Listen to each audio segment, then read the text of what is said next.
ایک روایت میں آتا ہے یہ 15-16 سال کے نوجوان ہیں، ابھی عنفوان شباب بھی نوکا ہے، ابھی آپ کی داڑھی شریف ایک دو آ رہی ہیں۔ حضرت قاسم رضی اللہ تعالیٰ عنہ امام حسین کی بارگاہ میں حاضر ہو جاتے ہیں، چچا جان اب مجھے بھی اجازت دیجیے میدان کارزار میں جانے کی، مجھے بھی اجازت دیجیے۔ امام حسین کی آنکھوں میں آنسو آ گئے ہیں، اے شہزادے کس منہ سے تجھے اجازت دوں، تو میرے بھیا کی نشانی ہے، میں تجھے اجازت نہیں دے سکتا ہوں۔ حضرت قاسم کہتے ہیں چچا جان اگر ابا حضور حیات میں ہوتے تو کیا اجازت نہ ملتی؟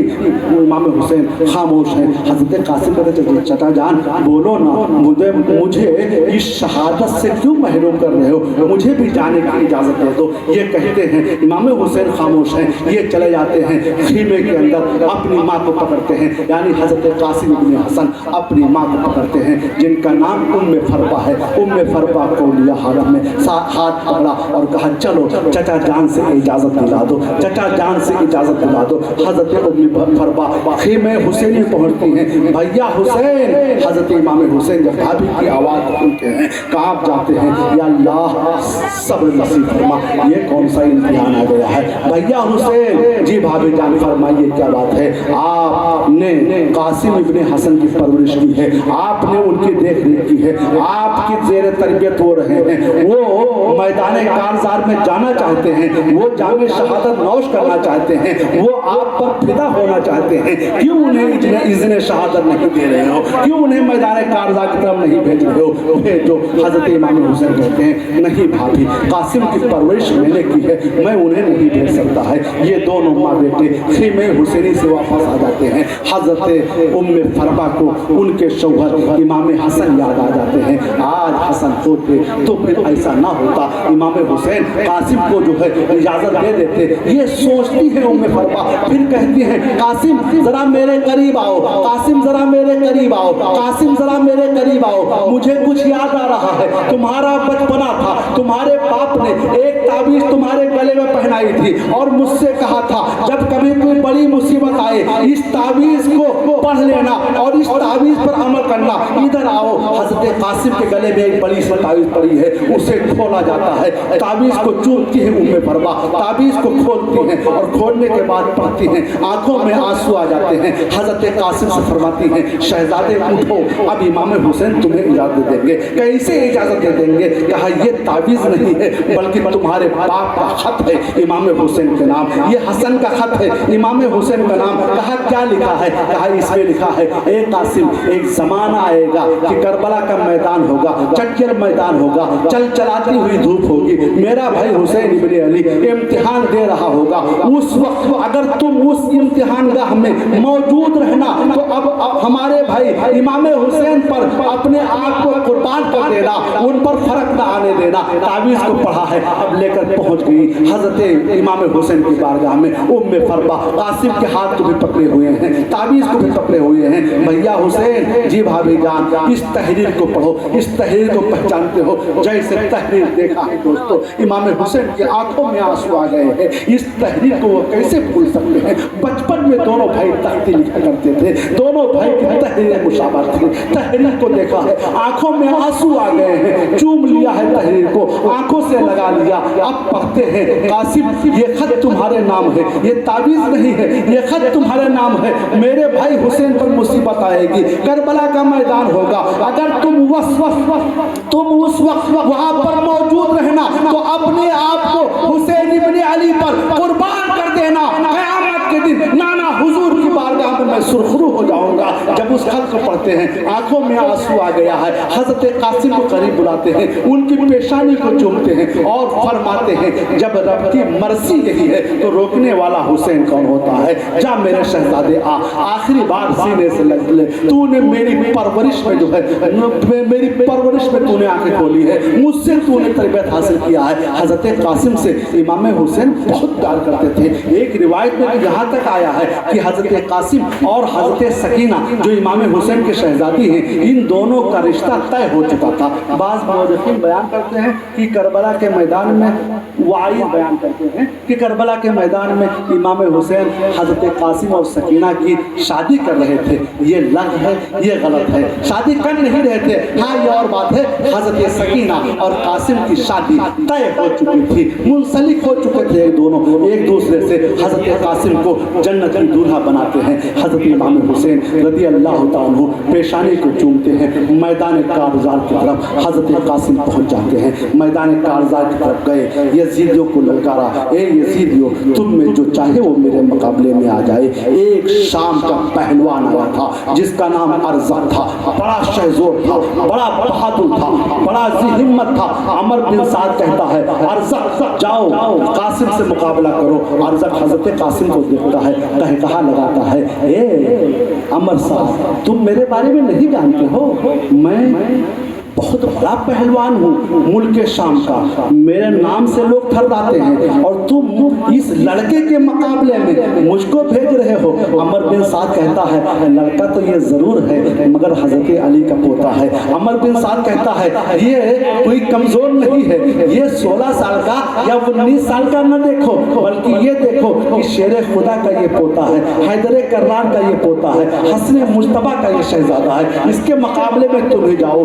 ارزق کہتا ہے میں تو نہ جاؤں گا، ہاں ملک شام سے جو لشکر آیا ہے اس لشکر میں میرے 4 شہزادے ہیں، میرے 4 بیٹے ہیں، ان بیٹوں میں سب سے چھوٹا بیٹا ہے، اس کو اس کے مقابلے بھیجتا ہوں، ابھی اسے ختم کر دے گا۔ اس نے اپنے چھوٹے سے بیٹے کو بلایا، نام کا تو وہ چھوٹا تھا، دیکھنے میں وہ ہاتھی کے طریقے سے مست تھا، بڑا شہزور تھا، وہ گھوڑے پر سوار ہوتا ہے، حضرت قاسم ابن حسن کے مقابلے میں جاتا ہے۔ حضرت امام قاسم سے کہتا ہے تو مجھے جانتا ہے میں ارزق پہلوان کا بیٹا ہوں، میرا باپ وہ ہے کہ ملک شام میں اس کی پہلوانی کے چرچے ہو رہے ہیں، کوئی اس سے ہاتھ ملانا نہیں ہے، بہت داؤ پیش کا جاننے والا میرا باپ ہے، میں اس کا بیٹا ہوں، تو کون ہے؟ حضرت قاسم مسکراتے ہیں، فرماتے ہیں تم ارزق کے بیٹے ہو جسے پورے ملک شام میں لوگ جانتے ہیں، اور میں حضرت علی کا پوتا ہوں جس کو پوری دنیا میں لوگ جانتے ہیں۔ تم ارزق کے بیٹے ہو جسے صرف ملک شام میں جانتے ہیں، میں حسن کا بیٹا ہوں جسے پوری دنیا کے مسلمان پہچانتے ہیں۔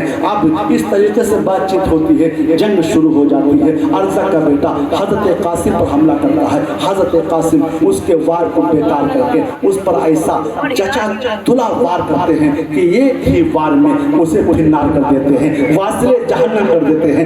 ارزق وہ دور سے کھڑا دیکھ رہا تھا، وہ غصے میں دل ملاتا ہے اور آگے بڑھنا چاہتا ہے کہ اس کا دوسرا بیٹا آگے نکلتا ہے اور کہتا ہے ابا آپ یہیں پر ٹہریں، ابھی اس کو میں میدان سکھاتا ہوں۔ دوسرا بیٹا اور بڑا شہزور تھا وہ بھی آیا حضرت قاسم کے مقابلے میں، حضرت قاسم رضی اللہ تعالیٰ عنہ نے اس کا بھی کام تمام کر دیا ہے، اس کی تلوار کو بھی چھین لیا ہے، اس کی ڈھال کو بھی چھین لیا ہے۔ تیسرے بیٹے نے یہ منظر دیکھا، وہ بھی میدان کارزار میں آتا ہے، وہ بھی کام ہو جاتا ہے۔ چوتھا بیٹا میدان کارزار میں آتا ہے، چوتھے بیٹے کو بھی حضرت قاسم نے پھنار کر دیا ہے۔ اب عمر بن سعد کہتا ہے کیوں ارزق تم تو بڑے پہلوان بنتے تھے، تمہارے 4 بیٹے میدان کارزار میں گئے ہیں، حضرت قاسم کے وار کو نہ روک سکے ہیں، آپ بتاؤ اس کے مقابلے میں کس کو بھیجوں؟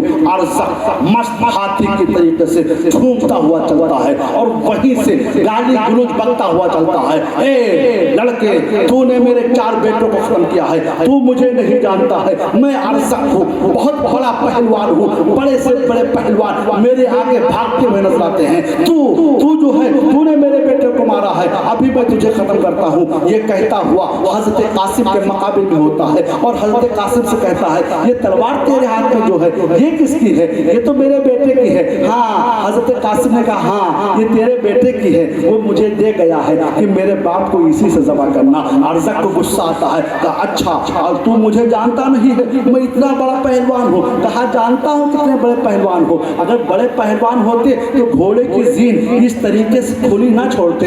اتنا کہا اس نے سر کو جھکایا۔ امام حسین کے شہزادے حضرت قاسم ابن حسن نے ایک ہی بار اس کے سر کے نشانے کا لیا اور اسے پھنار کر دیا۔ میدان کربلا میں ارزق تڑپ رہا ہے، حضرت قاسم گھوڑے کو گھماتے ہیں امام حسین کی بارگاہ میں قدم بوسی کرنے کے غرض سے پہنچ جاتے ہیں. عرض کرتے ہیں چچا حضور آپ مجھ سے راضی ہیں؟ حضرت امام حسین کہتے ہیں شہزادے میں تو تجھ سے کبھی ناراض ہی نہیں ہوا ہوں, ہمیشہ تجھ سے راضی تھا. چچا جان تھوڑا سا پانی مل جاتا تو آج میں بتا دیتا, ان کو بتا دیتا کہ ڈرتا نہیں کسی سے, میں ایسا دلیر ہوں, ڈرتا نہیں کسی سے, میں ایسا دلیر ہوں, میں بھی رسول پاک کے جنگل کا شیر ہوں. انہیں آج بتا دیتا, تھوڑا سا پانی مل جاتا. حضرات امام حسین رضی اللہ عنہ فرماتے ہیں شہزادے پانی کی بات نہیں ہے, پانی تو مل سکتا ہے مگر منظور خدا یہی ہے کہ پیاسے رہ کر کے امتحان دیا جائے. پانی کی بات نہیں ہے,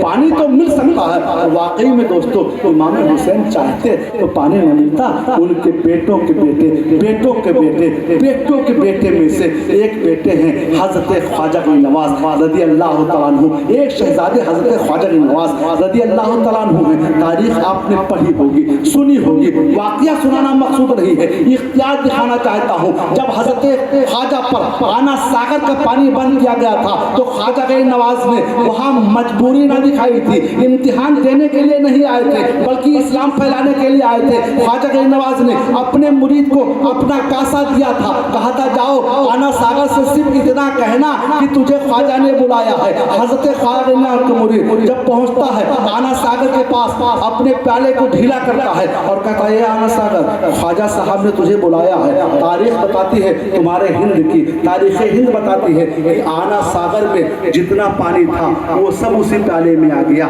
ایک روایت اور ملتی ہے کہ اجمیر کے سرزمین پر جتنے تالاب تھے, جتنے کنویں تھے, سب سوکھ جاتے ہیں. حضرات یہ ہے اختیار, یہ ہے پاور, یہ ہے جو ہے امام حسین کے کئی پیڑھیوں کے بعد ان کے شہزادے کو یہ پاور دکھانے دیا ہے کہ پورا اجمیر پریشان ہو جاتا ہے, دوڑتا ہوا آتا ہے خواجہ صاحب کی بارگاہ میں معافی مانگنے کے لیے. یہاں خواجہ صاحب کو اختیار دکھانا مقصود تھا, خواجہ صاحب نے اختیار دکھا دیا. وہاں امام حسین کو پیاسے رہ کر کے امتحان دینا تھا. اگر وہ اختیار دکھانے پر آتے تو ان کے جتنے خیمے تھے ہر خیمے کے اندر چشمے ابل آتے. اگر وہ اختیار دکھانے پر آتے تو ہر خیمے کے اندر چشمے ابلتے اور عام چشمے نہ ہوتے, آب کوثر یا آب زمزم کا چشمہ ابلتا ہوا نظر آتا. لیکن امام حسین کو مکمل طریقے سے پھل پرچے کو حل کرنا تھا, مکمل امتحان دینا تھا. امام حسین فرماتے ہیں بس حسن, بس اے میرے بھائی, میرے بیٹے قاسم کے بیٹے قاسم ابن حسن, تھوڑا سا صبر کر لو. میں چشمے تصور میں دیکھ رہا ہوں کہ ابا حضور اور تمہارے ابا حسن اور میرے مصطفیٰ نانا جان آب کوثر کا پیالہ ہاتھ پہ لیے تمہارا انتظار کر رہے ہیں, تھوڑا سا صبر کر لو. لیکن دوستو سیدہ فاطمہ کے شہزادے تھے امام حسین, خالی ہاتھ کیسے لوٹاتے ہیں؟ اپنی انگوٹھی اتاری, شہزادے اسے منہ میں رکھ لو, اسے چوس لو, کچھ تسلی تو مل ہی جائے گا. قاسم نے انگوٹھی کو چوسا, انگوٹھی واپس کیا, چل دیے میدان کارزار میں. لشکر یزید جوہر قاسم دیکھ چکا تھا, اب حضرت قاسم کے مقابلے میں آنے کی جسارت نہ ہو سکے. حضرت قاسم اعلان فرماتے ہیں حل من مبارز لبارزو, ہے کوئی تم میں سے مقابلہ کرنے والا آگے بڑھے. ہمت نہیں ہو رہی مقابلہ کرنے کی. حضرت قاسم رضی اللہ تعالیٰ عنہ خود اپنے گھوڑے کو لشکر عادہ میں ڈال دیتے ہیں. جس طرف چاہتے ہیں کئی طریقے سے یزیدیوں کو کاٹتے چھانٹتے ہوئے راستہ بناتے ہوئے جا رہے ہیں. جس طرف جاتے ہیں یزیدی لشکر میں کوہرام برپا ہو جاتی ہے.